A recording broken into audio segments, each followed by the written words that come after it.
Hello guys, in this video I will show you how to make live wallpapers on your Android mobile phone. So first you need to go to Play Store and then go for research and type live wallpaper HD 4K. And then you will go for open this application. You will have some setup the age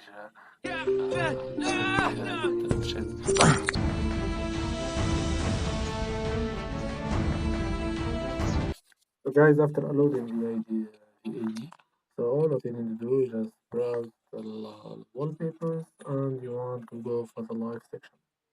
In this one, you will have a lot of live sections.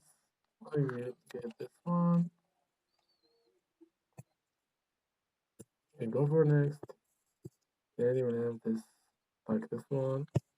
You will just set it as wallpaper or you will just download.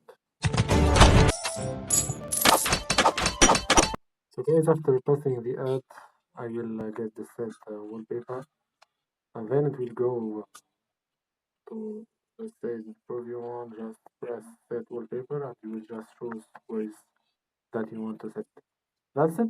I hope you like the video. Please subscribe the channel, like and share.